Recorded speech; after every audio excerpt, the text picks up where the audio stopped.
Sino ba naman ang hindi makakaalam sa palabas na Pocahontas? You think you own whatever land you land on. Isa itong 1995 American animated musical historical drama film na ginawa ng mismong kumpanya na Walt Disney Pictures. Ito'y tungkol sa pag-iibigan ni Pocahontas at isang binatang colonizer. However, sa kabila ng kasikatan at katanyagan ng pelikulang ito at sa ending na they live happily ever after ay nagtatago ang totoong pangyayari sa babaeng nagngangalang Pocahontas. Ang kwento tungkol kay Pocahontas ay base sa totoong kaganapan na nangyari na marahil ngayon mo lamang malalaman. At this will surely ruin your childhood, so watch it with caution. Kung hindi ka pa subscriber ay ito na ang pagkakataon mo upang mag-subscribe. Ito ay upang ma-reach natin ang 100k subs milestone bago matapos ang taon. Let's start the video. Sa mga hindi kilala si Pocahontas ay hayaan mong isummarize ko ang nangyari sa Disney movie na may title na Pocahontas. To summarize, magsisimula ang kwento sa dalagang nagngangalang Pocahontas, mabait, maganda, palakaibigan at masayahing dalaga. Ganyan na ganyan may ilarawan si Pocahontas sa palabas. Sa madaling salita, siya ay mahilig sa adventure at nature. Magbabago ang lahat nang makilala nito si John Smith, isang colonizer. Para sa mga hindi nakakaalam ng salitang colonizer, katulad ito sa panahon ng Kastila at Hapon nang sinakop ang bansang Pilipinas. At tulad ng mga tipikal na istorya, sila ay nagkaibigan.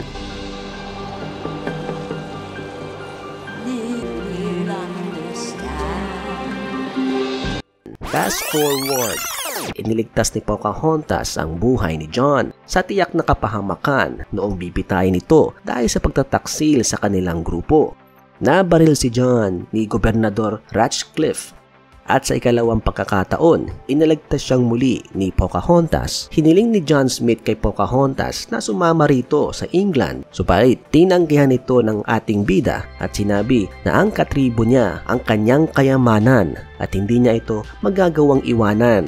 Sa huli, walang nagawa si John kundi tanggapin na katotohanan. Gayunpaman, sinabi ni Pocahontas na kahit anong mangyari, manatili ang kanyang pagmamahal kay John. Natapos ang movie sa scene na naghalikan ng dalawa at sinundan ng pag-alis ni John sa kayang isang barko. Nagpaalam ang binata kay Pocahontas at kumakaway habang lumalayag ang barko papalayo. Kung tutuusin, wala namang kakaiba sa pelikula. Instead, ipinakita pa nga ang kahalagahan ng pagmamahal sa kalikasan at masinding pag-iibigan ng dalawa. Ibang-iba ang palabas ng Disney Pocahontas kumpara sa tunay na kwento ng buhay ni Pocahontas. At talagang may mga impormasyon na binago ng kumpanya upang tumugma ito sa mga manonood o viewers. Hindi katulad sa pelikula, ang totoong Pocahontas ay inilalarawan sa normal nitong anyo na may maitim na balat, kulot na buhok at hindi makinis ang kutis at mas lalong hindi balingkinitan ang katawan, malayong malayo sa mala Disney princess na ating pinaniniwalaan. Kung sa pelikula, nagkakilala sina John at Pocahontas bilang adult na lalaki at babae, or should we say na sa tamang edad sila. Ang katotohanan, nakilala ni John Smith si Pocahontas sa edad nitong 10 hanggang 12 taong gulang. Ika nga, minor na minor pa si Pocahontas that time. Ito ay base mismo sa totoong sulat na ginawa noon ni John Smith back in 1600s kung pagbabasihan ang Revelation of Virginia. Sinabi niya rito na nagkakilala sila ni Pocahontas at dinescribe niya ito na nasa 10 hanggang 12 taong gulang. At tulad sa mga tribo o sinaunang katutubo, wala itong damit pang itaas, tanging private part lamang nito ang natatakpan ng maiksi at maliit na tela. Kulot din ang buhok nito at magaspang ang mga balat. Ito ay dahil sa uri ng kanilang pamumuhay. That time, si John Smith ay 27 years old na. Ika nga, mahigit 10 taon ng agwat ng dalawa na nagkakilala. At kung sa palabas ay may romantic affair itong si John at Pocahontas, sa totoong buhay ay wala naman talaga silang relasyon. Walang relasyon itong si Pocahontas at John Smith. Ngunit dahil sila ay mga mananakop, ay maaari nilang gawin ang mga masasamang bagay sa mga batang babae sa maliit na tribong ito. Sinabi ni John Smith na matalik silang magkaibigan ng mga katutubo. Totoo rin na iniligtas ni Pocahontas si John. Subalit ito lamang ay noong ikinulong ang lalaki dahil sa pagkakasala sa mga katribo ni Pocahontas. Later on, si John Smith ay pinabalik sa England matapos itong makulong at pahirapan ng mga Powhatan. At pagkatapos, dito na nga siya gumawa ng isang libro kung saan ikinukwento ang lahat na nangyari sa lugar na yun.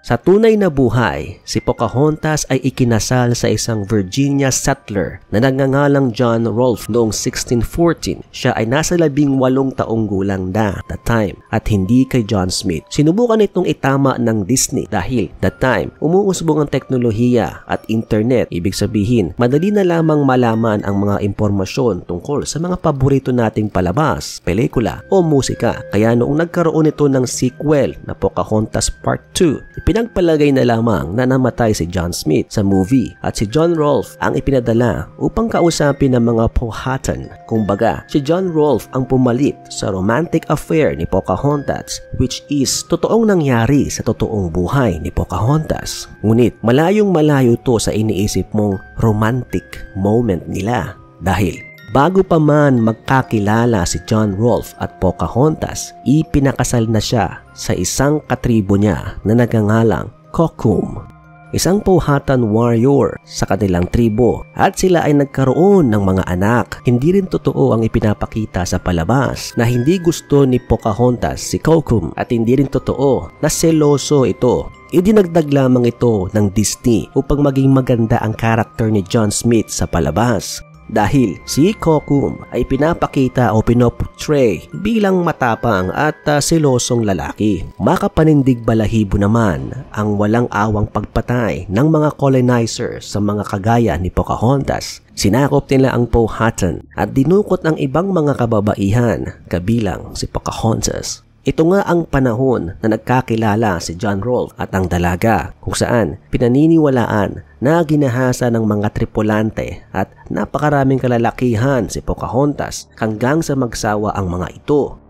Ginawa nila ang lahat ng kasamaan ng halos araw-araw na pagbiyahe nila kasama ang dalaga. Pinahirapan din nila si Pocahontas at walang awang ikinulong, hindi pinakain at tubig lamang ang pinapainom. Isa sa mga pinakamasakit na katotohanan sa kwento ni Pocahontas ay ang mga pag-aabuso nito. Subalit dahil sa angking katalinuhan ni Pocahontas, natuto ito na magsalita ng Ingles. Ito ang dahilan kung bakit pinakasalan siya ni John Rolfe. Ito ay upang magamit ang dalaga sa pagsakop nito sa katribo ni Pocahontas.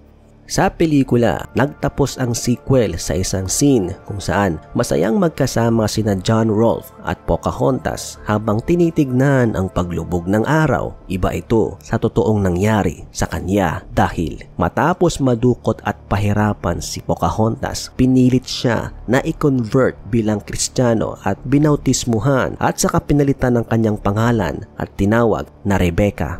Pagkatapos nito ay hindi na siya pinayagan na makipagkita at makasama ang kanyang pamilya at mga katribo. Namuhay siya bilang mahirap kung saan siya ay muling nakidnap, inabuso at ginamit bilang pangsangla.